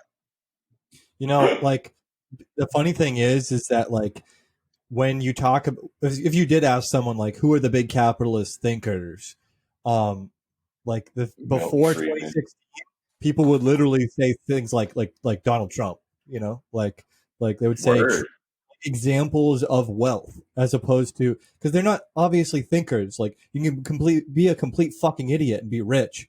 Like especially if you inherited it. Like there are some people who get wealthy because they are smart. Like I don't doubt that. Like I don't think that means they deserve it. Like there's plenty of people who are fucking very smart and very poor. Intelligence does not beget wealth, and it's a foolish metric to try and gauge that. But like, yeah, if you ask someone who's a big time capitalist that you could thinker that you could quote to me, they would name you like people off Shark Tank and shit. Mark Cuban. Right. And that's the thing too, is like and here's where where it falls fucking flat. And even Ayn Rand, right? So like Ayn Rand, I think that might be like one of the last ones was like she died disheveled and only relying on Social Security for her income. So like, go fuck yourself. Like even the ones that say, oh, you got to be like, that's like the libertarians are very Ayn Randian, I guess. But like, I think that Ayn Rand was a satirist that never, like, no one ever got the joke. Like, no one ever got that she was being sarcastic. Because like I don't know, man. I think the motherfucker was kind of about that. Well, like this thing is like these ideas of like, oh, I can just do everything on my own. Like to me, this has to be fucking satire. It has to be. Because like everything you're fucking saying is just so dumb. Oh, no, just do it on your own. And like you talk about roads, you talk about the water that gets pumped into your house, the electricity that gets pumped into your house, like. Hello, you can't just go off and do your own thing. It just can't be done. And anyone that is using our system to become wealthy has done it on the backs of the working class. Or you inherited it from your parents who did it off of the back of the working class, or your grandparents who did it. Like that's all it is. There's no pull yourself up by your bootstraps. It's either society gives you the model in which you can acquire boots and bootstraps and then do it or not, right? Or you're just on the outside looking in. I think, You just brought up a good point, Marcus. I don't think enough people are talking about how libertarianism is actually just the world's most massive performance art movement. You know, like it's just like, what if we were this fucking dumb? You know. I think I actually had a libertarian question for you guys. Did I have a libertarian question for you guys? No, I didn't. You know what I did have? I had a follow-up. When I think one of you, I think Dick mentioned it like super quick. Those dudes, those two U.S. forces guys that got caught trying to assassinate President Maduro in Venezuela. Oh, yeah. Oh, yeah. I didn't realize it was 10 cats, and they mowed down 8 of them. Yep. Yeah, were they all Americans, or were they all were they mixed? You don't know. I think they're all American. They're all former. Former military, former like special forces. I think at the very least like Green Berets. So it's like kind of one of the top tier normal military. But yeah. So side question before you even answer that side question. Real talk, because I don't know this shit. Everybody be saying that they were special forces and they was Green Berets. How many people that say that is full of shit? All of them. Yeah, all of them. Actually, yeah. So I'll let Mark or then you can go with this. But I'll say that it's something they tweeted out. It's like because of this Navy SEAL that actually got caught throwing IEDs at the Portland Black Lives Matter. Yeah. And I tweeted out, I was like, if you meet a Navy SEAL and it's not Jesse Ventura, don't trust him. Fucking get away. Yeah, they're all shit. Are they crazy? But yeah, I think you can take it away. But even if it's Jesse, like keep an eye on him. You know, like he's like legit dude. Like, but I said I described him as chaotic neutral or chaotic good. Yeah, you know? that's a guy chaotic neutral. That's kind of Jesse Ventura's a little out there, man. Yeah, he's all over the place. You know, all I'm saying, I'm not saying like you need to have like put your children into their care. But like, I'm saying like every Navy SEAL that I meet that's not Jesse Ventura, like I fear for my life. Like you could literally say something and that might just set them off and they're just going to want to kill you. I don't know. Yeah, like Jesse Ventura is not going to throw a pipe bomb at you for protesting. Yes, correct. He's going to throw a pipe bomb after you if he thinks you're controlling the weather. You know. And also, he was in Predator. Like, I can't get mad at anybody that was in the movie Predator. Yeah, it's one of the greatest films of all time. But to comment on the fucking Venezuela raid there, so my understanding is, and don't quote me on this because it's been a while since I've read about this because it went away immediately right after it happened. But so the Silver Corps USA corporation is run by a former Green Beret. Now, I actually think the Chapo folks had a great breakdown of our obsession with tier 1 operators and like how we've created this like tactical culture around them that has like it's basically a variation of bro culture. You know, it's like if militarism met athleticism and surfer culture or something, almost depending on what part of the country you come from. It's like, and then it runs on toxic masculinity. Yes. It's like sounds so gross. Himbos on steroids with guns, you know. And they're all dumb as fuck too. Like what I will say is about like the special forces dudes that I ever met or worked with when I was in the military. All of them were just the chillest dude. Like they were bros. You did want to hang out with them. You did want to bro out. Like. They were just like, oh man, you know, it's whatever. And you know, sometimes you gotta pop a motherfucker. You know, they just like they would make the most heinous shit just like casual about it. Like they'd be cool about literally everything, even murdering people. And you just be like, oh man, I want to be that cool. You know, like but it takes a special kind of dumb in order to be that, right? Like you have to like be able to turn your brain off in a certain way and be like, should I kill this person? Oh, man, who's worried about it? You know, like that's kind of like tier 1 guy is like they were like the ponds of fucking the military. Yeah, no, that's great. Yeah, actually, that's like that is it. Hey. You know, and like that thing is like so like and like that's I think the fawns is a perfect analogy because they're only things that fawns can do, right? The fawns, you know, and like I'll say his specialty of I can knock this Coke machine and the Coke comes out. That's basically when you talk about like the tier one operator and their skill set of being able to run for miles and then swim for miles and then shoot accurately after doing so. It is a very limited thing that's really not all that useful. Is it great to have a cold Coke for free? Yeah, sure. Is the Fonzie the only one to do it? Yeah, he is. Is this necessary to the fulfillment of our society? No, not at all. And there's just a lot better ways about going to get a Coke. So, yeah, Fonzie 100% because it is something that is just created, right? We've just created this through like just starting at the military industrial complex of saying like warfare is something that's necessary, and then on top of that, you're going to need to step up your game, right? And with human beings, it's just a lot easier to engineer a top tier human being because you could just work out, right? Train your body, give them the right food, do all things. But like in the comparison though is like the F-35 and the continuing need to spend so much money on technology that's like a large waste, right? Like it's the same thing. You just throw enough money into human beings and they can probably do whatever, right? They'll climb a fucking mountain, they'll swim under the ocean, whatever the fuck you need them to do.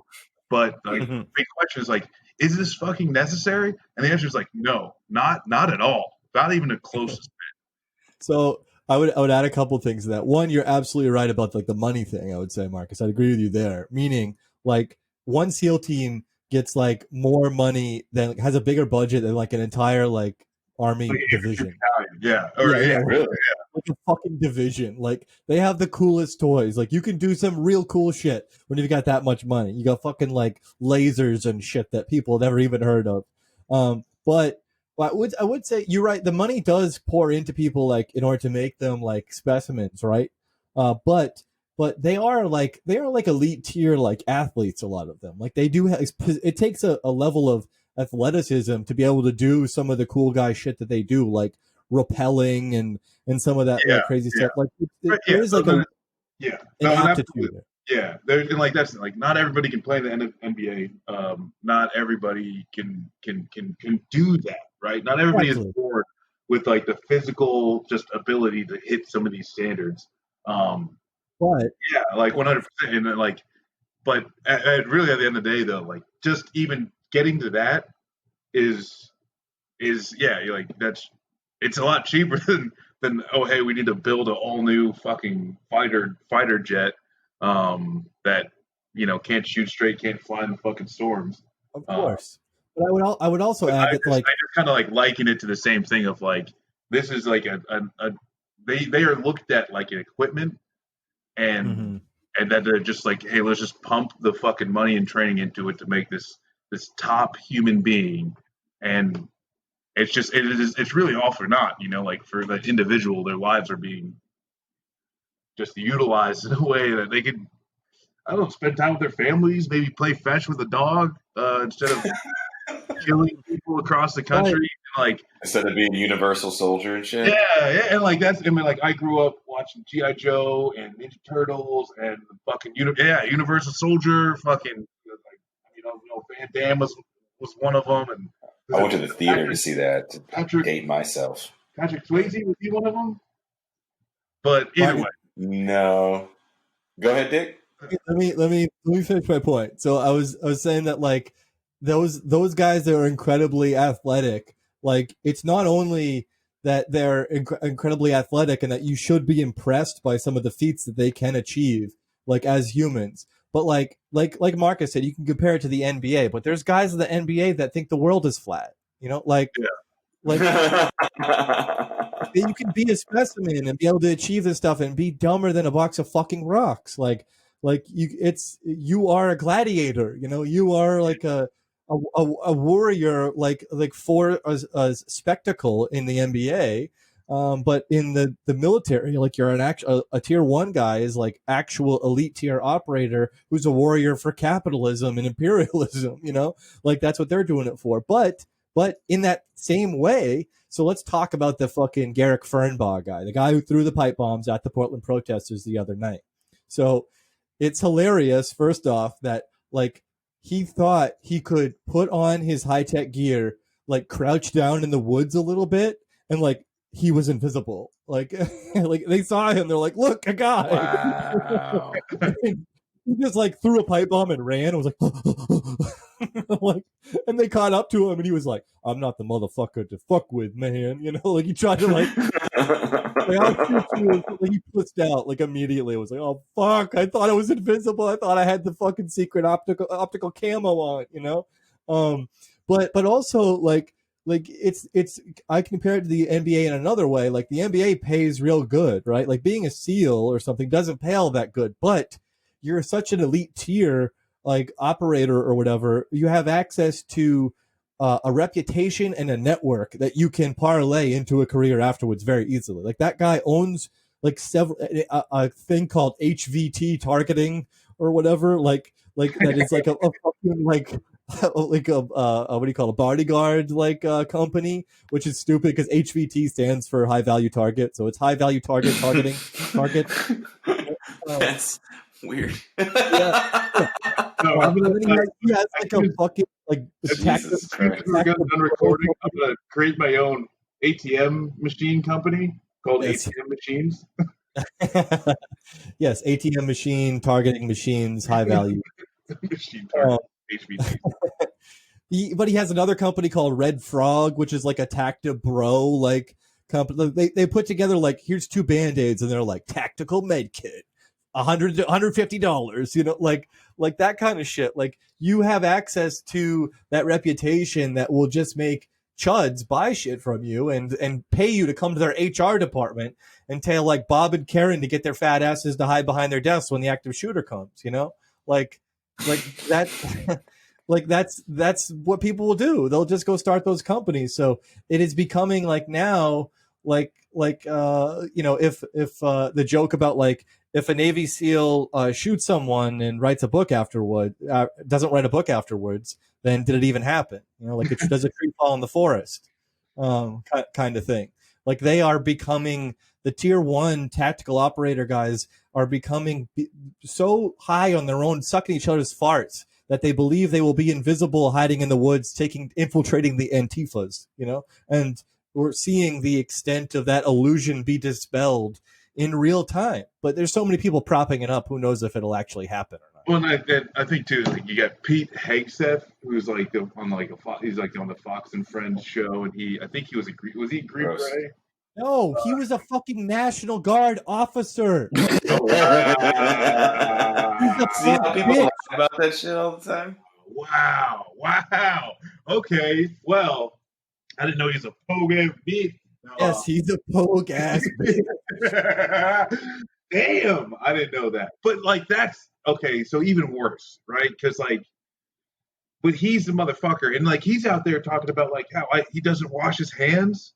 Yeah, and, that's the type of person, right? And like he's largely there only because of service, and like not that you have to say smart things to get on Fox and Friends, but that's why he's there, right? I don't know how Kilmeade got there, but I know why the women are there, and I know why Hegseth is there, and it's a completely superficial bullshit thing. Because I mean, like Dick said multiple times, they're not smart. This is not, or like, I don't want to sound like being an asshole, just talking shit about, but like, it is a very physical fucking thing, or very specialized thing. And coming from my unit, like I've been in some Marine Corps units that have been like just ever so slightly above like the normal infantry, and the amount just the amount of knowledge or information that puts into like tactically taking down a structure. So we're talking about like a SWAT team type of thing. There's a lot, right? There's a lot that goes into it, you know, and a lot of it's just like working a part of the team. And then a lot of it is kind of just geometry, right? Of coming into things as angles, who can see me from where. There's a lot of mind work, right? That takes up. But like obviously, these are not the people that can go off of their their career and really do anything substantial, right? Like at least nothing that's going to like give them like they're because like Dick said, like yeah, they just start some fucking tactical company and like there's one like Black Rifle Coffee Company and it's got like fucking Osama bin Laden gets domed in the fucking face by an AR-15 medium roast, and it's just all playing off of that. Grunt style clothing. That's a very popular one, where it's just they all they are doing is inflating the military lifestyle into something that it's not. And like that's where you get like the Chris Kyle sheepdog bullshit. Yes. That I think we ended on kind of last time. That and Dan Crenshaw being a piece of shit. But like largely like that's it. And even I'll take it to the other side. And on the Democratic side of things, that's like even the Amy McGraths, even the Jared Golden's up in Maine, even the Max Roses in New York. Like even the veterans that are on the Democratic side are still very fucking like little fascists. Like they're little like pro military, pro all like pro occupations, all of that stuff. They don't really see a problem with any of it.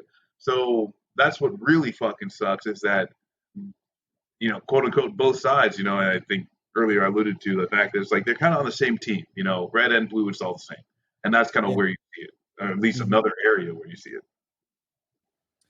Yeah, the tier 1 operator stuff is just a subculture of what you just described. Like the overvalorization of the troops, the romanticization of the being a troop and the experience afterwards. The tier 1 stuff is just a subculture of that. I'd say it's that with the volume turned up. It's worse because it's given even more credence to those things. But even like you said, Max Rose, Staten Island, right? That little Dr. Evil looking fucker that we call him. He publicly was just talking shit about AOC and her amendment to try and stop all the branches from Twitch recruiting, which we had Jordan Yule on the stream the other night talking to him about his article he wrote about Twitch streaming and how like it inspired AOC's amendment. And how this Max Rose guy came out and was like, as a troop, excuse me, as a troop, this is very offensive because it presumes that we're too dumb to make these decisions for ourselves. And we're saying, no, Max, what we're saying is maybe don't recruit the fucking 13-year-olds to fucking make a decision about whether or not to join the like have a free Xbox controller and do imperialism. Like absolute, it's a child, you dumb stupid motherfucker. Come on, dude. I think don't make a decision. Yeah, that and also like that's a very like that's like the fucking immediate layer that like is upsetting. That's ridiculous. That's something that really anybody should be able to look and see that's just fucking wrong, right? Like there's just no reason that 13-year-olds and let's just be honest too. Is like we're talking about the internet here. So that means if the limit is 13, that means there could be fetuses that are on Twitch checking this shit out. That's if you can flag a mirror, you can be on Twitch. Yeah. So there's that. But also too is like like the left or like especially the Democratic establishment has no idea how to actually talk about militarism. Has no idea how to actually discuss imperialism more so, and it is because of the fear of the troops. You're and like what even Max was saying is, oh hey, you're belittling the troops, but like no, it's fucking true. When I joined the Marine Corps, I thought I was going to be on the good side, killing bad people. And when I when it was all said and done, I was like, no, I was a fucking bully that went into other people's country and told them what the fuck to do. And if they didn't do it, I had the authority in their country to hold them accountable. Doesn't a lot of that have to do with, or maybe you guys disagree with this, on the way we educate in public school systems when it comes to history? Yeah, 100%. Through this lens of like American exceptionalism, that, you know, all these wars were fought because we were on the right side of history, and then we have this amazing propaganda machine in Hollywood that just pumps out movies, even if they're supposed to show us as quote unquote bad guys. Like I just watched Spike Lee's latest movie, The Five Bloods, or whatever. Yeah, and I haven't watched. I heard that film was not really up to snuff, so I haven't checked it out. But yeah, well, you know, watch it for yourself. I'm always one of those guys. Like I'll check it out. And like, I don't even know what the point is now. It's like, I got fucking time, right? We all got time. Yeah, just fucking, you know, Delroy Lindo gave an amazing performance, I think. So if you want to watch it for anything, his performance, I think, was better than the script, if that makes sense. Yeah, no. And that's honestly what I heard, is that like a lot of the script just sucked. And there's like, why are they saying this? Or why are they talking this certain way or something like that? So it's like these dudes coming back. It's a bunch of black troops coming back from Vietnam, right? Vietnam to find some shit. I'm not going to like blow the whole plot, but basically coming back to a new Vietnam, and it wasn't the same place that they had left. You know, when they left, it's this agrarian culture where there's no American capitalism in it whatsoever, and they come back and there's like Kentucky Fried Chickens on every corner. Yeah, and kind of through capitalism, people that they left that were kind of left and destitute are now doing really well, and there's definitely issues you can have with that movie on how much you know about what Vietnam is today and what it was, how it got to where it is today. And definitely Spike Lee doesn't cover any of that shit. Yeah. Any of that shit. Yeah, that's, which, like, I mean, Spike, that's your job, homie. That's what you're supposed to be doing. I mean, he protected his class interests. And that thing is like, I mean, like the first, like my introduction to Spike Lee is like, do the right thing. And you know, like that speaks to a lot of, you know, like the culture and the cultural feelings in an area, you know, like an area underlooked, you know, in a city. But, you know, I guess when you make so much money, when you make enough money to sit on the side of the basketball court with all the riches. Is it the shoes? It's got to be the shoes. Yeah. We forget he was part of the machine. Yeah, true. Did he make was it Spike Lee who made the black troops in World War II movie, the Man on the Mountain or whatever? Saint. Yeah. Saint something. Yeah, the black troops in Italy. Yes. Yeah, and I watched that. I remember being really excited about it, and I watched it, and I was like, this movie has nothing to say at all. Yeah.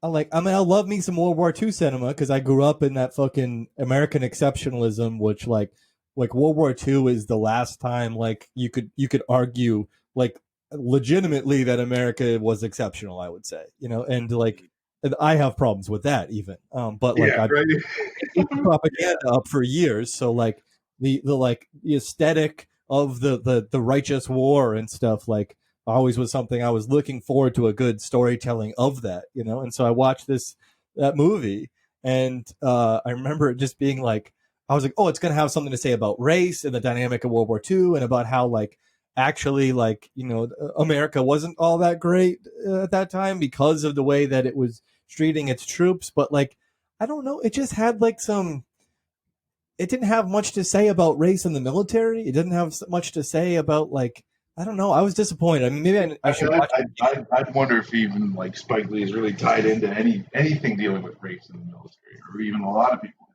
have. Because even like when we're talking about this, I've been thinking about a video that I saw, and it was a few black GIs that they were talking in a cafeteria in Vietnam. I saw that too. Yeah, and like it was just fucking dope. It was incredible.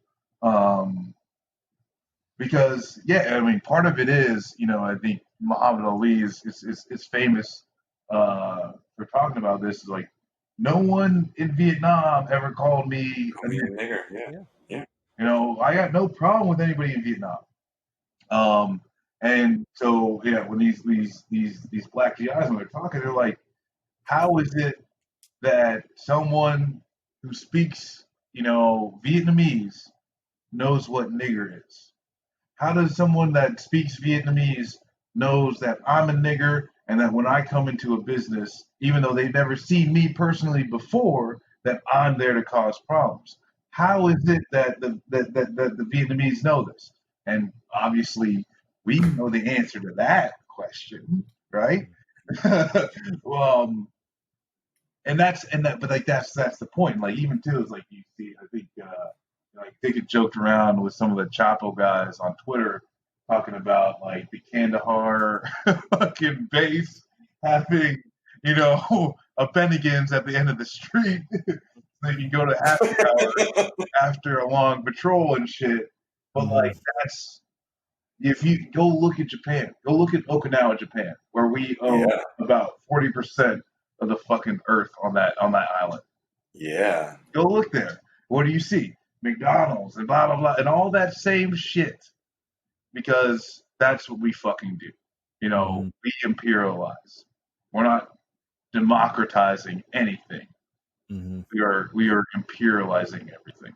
There's a great book. I tried to get the guy on the show, and he told me he's not doing any appearances, any interviews for the rest of the year, or for the rest of a while.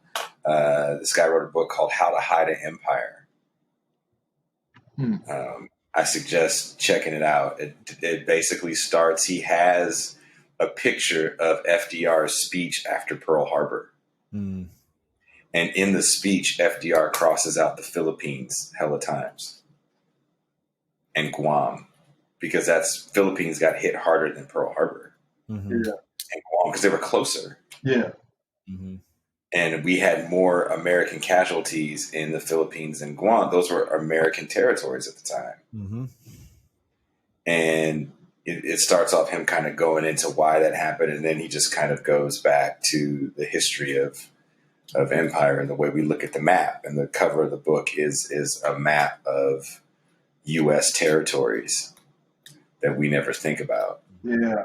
Well, when we think of empire. That's something that I know. I've been to 17 different countries, I think, under the United States flag. Like when I was in the Marine Corps. Mm-hmm. That's crazy.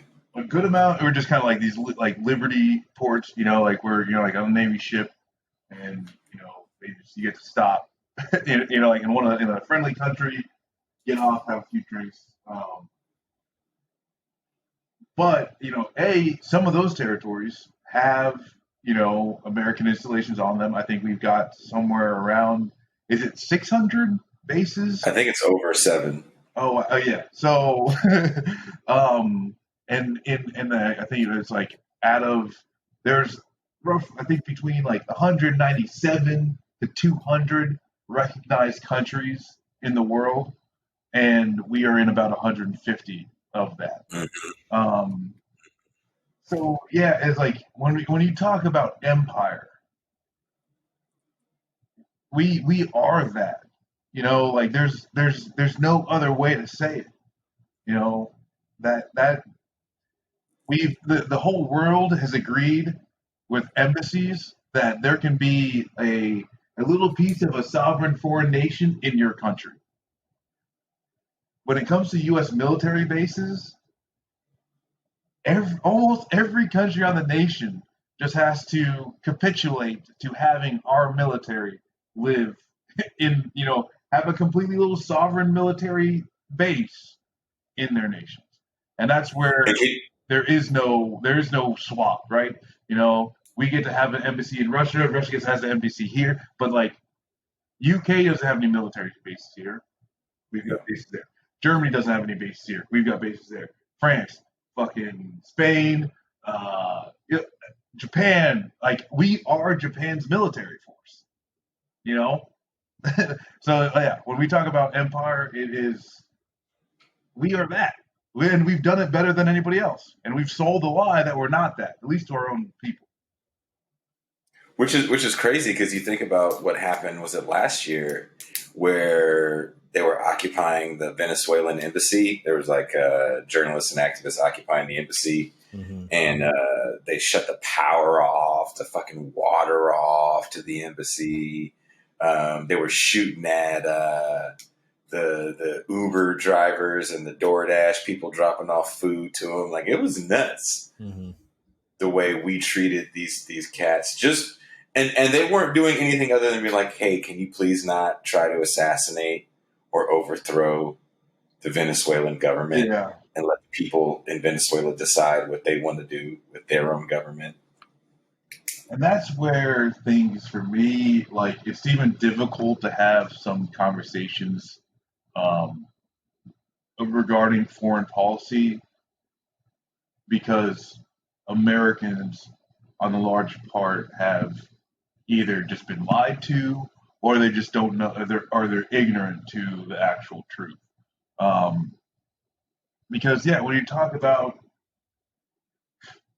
probably the majority of South American countries, Cuba, the countries, a lot of like the Middle Eastern countries that we've been involved in, Afghanistan, and especially like Iran, you've just been sold a bill of goods. And if you actually gave a shit about the principles of sovereign countries being able to do whatever the fuck they want, like you cannot buy into Americanism, because Americanism is the exact opposite of that. It is strengthening, just trying to strengthen their own fucking market.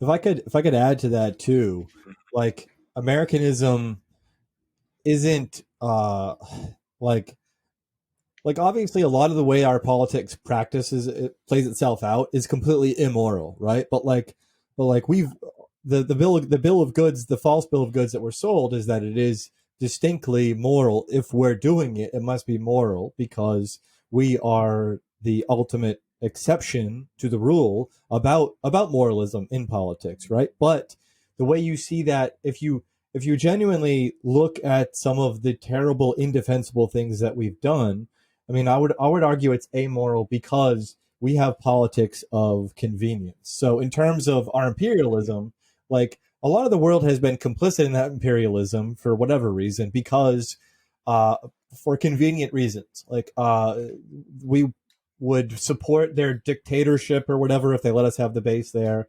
They'll take our money, that kind of shit. Like, obviously, like, there's circumstances where, of course, they did, because they didn't feel like they had another option. Like, they might even be potentially suffering an invasion if they didn't do it, right? But then we have a tendency to create conflicts where we also tell them it's in their best interest militarily. So immediately after World War II, the Cold War is happening before we even take all of Berlin, right? We split Berlin in half, and we decide, how we're gonna like begin ratcheting up tensions with the Ruskies right away, and that makes us do some incredibly fucked up things. So shout out to Joe Kasabian, another awesome left-wing veteran who has his own podcast called Lions Led by Donkeys. I just got done listening. Yeah, I know it's a good name, right? I just got done listening to his latest episode about the clean Wehrmacht, and about how is, as part of our imperialist project, when the Cold War starts, immediately following World War II, we tell the Germans, you can't have an army because every time you do, you start a big old war in Europe, and we're not cool with that anymore. But as we ratchet up tensions with the Ruskies, we realize, oh shit, like if we want to stop them from pushing all the way through Germany, then we better allow the Germans to actually have a military. And the problem was of course that German military, rightfully so, was associated with one of the most horrible crimes against humanity that ever happened, the Holocaust. And so they allowed the former Wehrmacht officers themselves who perpetrated the crimes to rewrite their own history in order to rehab their image so that they could have their own army. In fact, they wanted to call it the Wehrmacht over again once they recreated it. It was, and we just did it because we're like, oh well, the Russians, are the real bad guys now, and even there were even elements within the United States military during World War II that would rather have been allied with Hitler against the Ruskies than vice versa, and it played itself out by allowing them to rewrite their history and establish this idea that the Wehrmacht was actually completely innocent of actually committing any war crimes. It was the SS.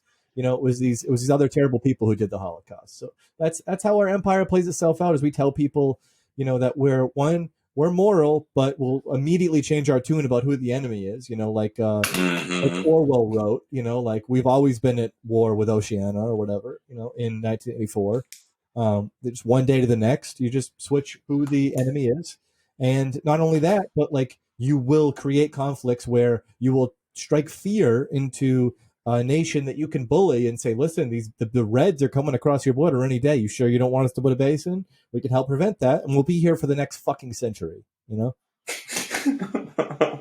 Don't mind us. Well, I think too, it's like something that like not even like going into like our propaganda as far as why we take over places, but even just our propaganda like in history.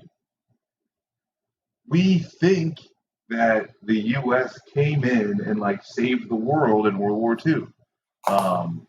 Like large scale, like Americans believe that like the dropping nuclear bombs was like a necessary thing that stops the war, and it's all just like flat out false.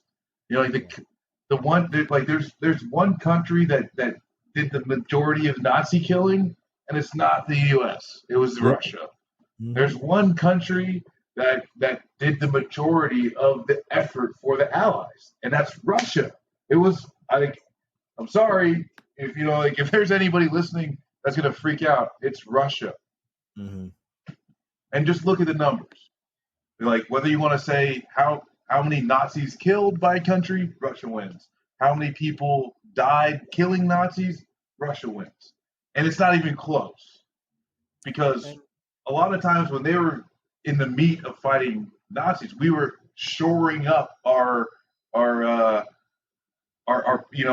shoring up things to like give us benefits throughout the world. So focusing more on Northern Africa than Europe, or focusing more on like Philippines, Guam, and Pacific Islands, instead of actually focusing on Japan. And so those are the things where, even in the time where America did something great, like really it was we were hesitant to get into the war. The United States was selling gasoline and I believe steel to both sides up until up until Pearl Harbor, and then actually getting into the World War, and then even after that, you see the concessions that we give to the Nazis, and even still, like Operation Paperclip is where we're actually bringing in Nazi scientists and all types of stuff into our country. So like it's all bullshit. It's all bullshit. It's just like what level of bullshit are you comfortable with getting to today before you need to call Marcus and have him tell you that electoral politics is still worth being involved in. Yeah, you're not wrong. Like, Marcus, I read about COINTELPRO and now I want to jump out the window. Make me feel better about Operation Gladio. Yeah, I mean, it's not only that. I would say the other false bill of goods that we've been sold.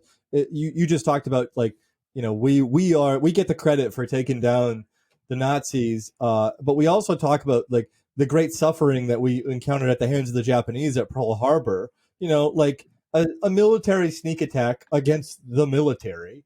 Like, It's okay, fair. It's fair. It's yeah, like fair. It's a fair fucking play.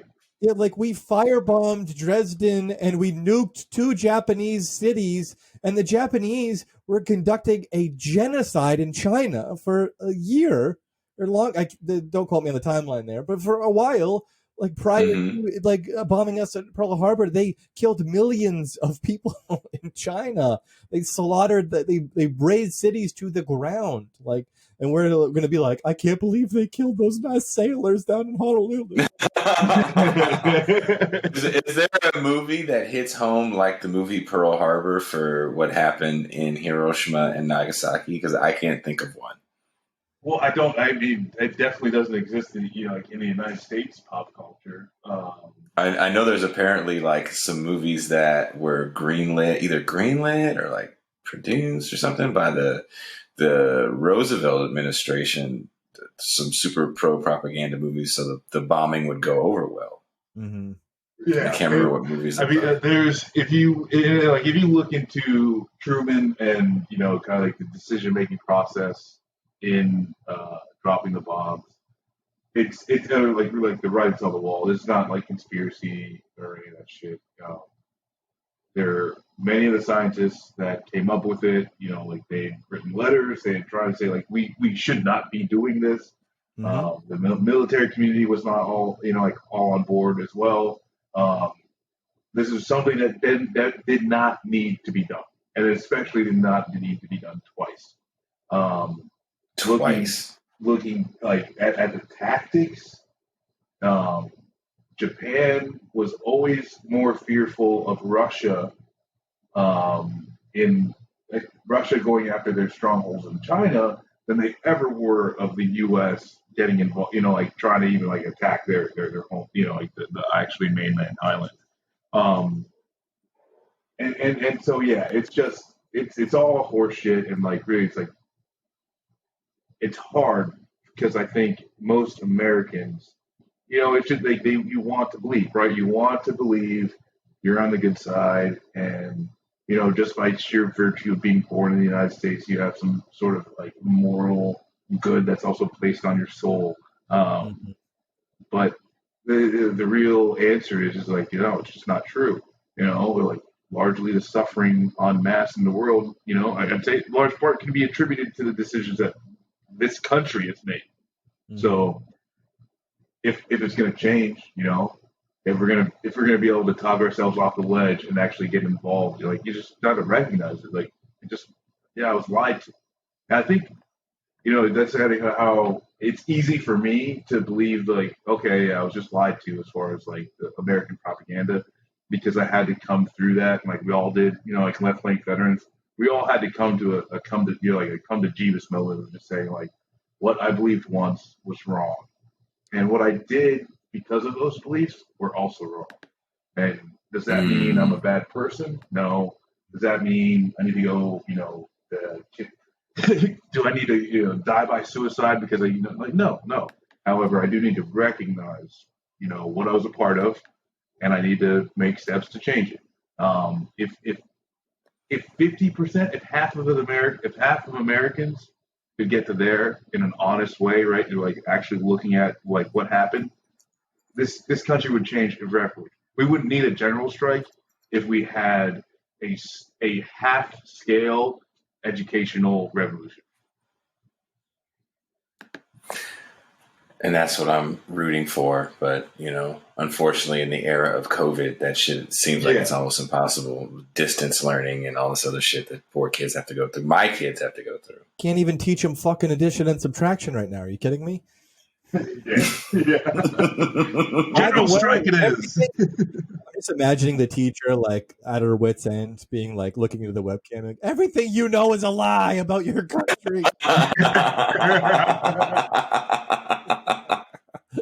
Well, that's what's tough, I guess, too, is, like, we are so far gone. It's kind of hard to even comprehend. Where do you start? Yeah. Right? Where do you even start? Because you sound crazy talking about it like that way. Yeah. Like Yeah. trying to be okay, we're gonna start with everything you know is a lie, and let me tell you why. And then you're just like, I what was that? What was the first thing? Sitting there just taking lie notes. Radicalizing experience, right? That's like what happens with some veterans, like-minded veterans like me and Marcus.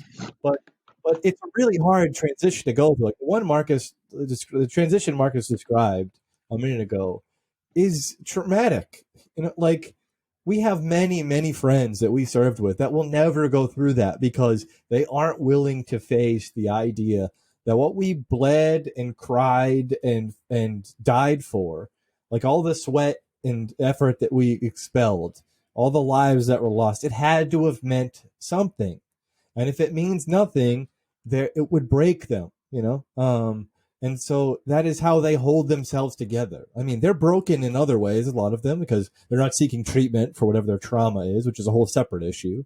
But the way they're holding themselves together is, you know, like a cracked eggshell, like preventing themselves from coming to terms with the fact that not only was it horrible, but it was horrible for nothing.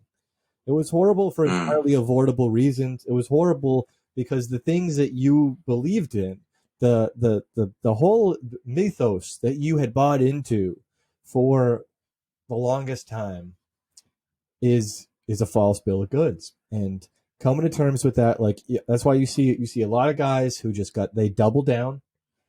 They got to wear like the American flag head to toe, and you know, number one back-to-back world war champs, you know, like waving that patriotism until the day they die because they don't feel like they have another option. They can't fathom a reality where that isn't the case. And then you have the other half of us. Oh, I wouldn't say half. I don't know. I don't even know what the breakdown is anymore. Small fraction. Is that a fair? We have the other small fraction of us. It's more than you would think. Like it really is. Like there's a lot of chuds that do come out of the military, but that is the stereotype. You know, like there's a lot of people who don't know how to fucking feel about anything. There's a lot of people in that category I described earlier, which are just like everyone sucks, fuck everyone. I don't trust anyone or trust anything. I don't know what to believe. You know, and I don't blame them either. But there's a larger contingent of us left-minded veterans than you would think, and I do think it's growing, because it's growing for the same reason that this ideology is growing in appeal for the rest of the country, is because we are all having increasingly radicalizing moments when we realize that this country doesn't have our best interests at heart. When you thought that it represented something that would not allow you to enter a certain circumstance, that you wouldn't allow your mother or father to die from a preventable illness, that it wouldn't allow a child to be killed in a school, you know, because a guy had a goddamn M60 machine gun and walked in there and mowed everyone down. That it's a country that wouldn't allow you to be evicted from your home when you didn't have a job that you were working your ass off in during, you know, before COVID happened. Like all of those things, those radicalizing moments are the reason that the movement is going to grow continuously. It's the reason that like the GSA has more members now than they ever have before.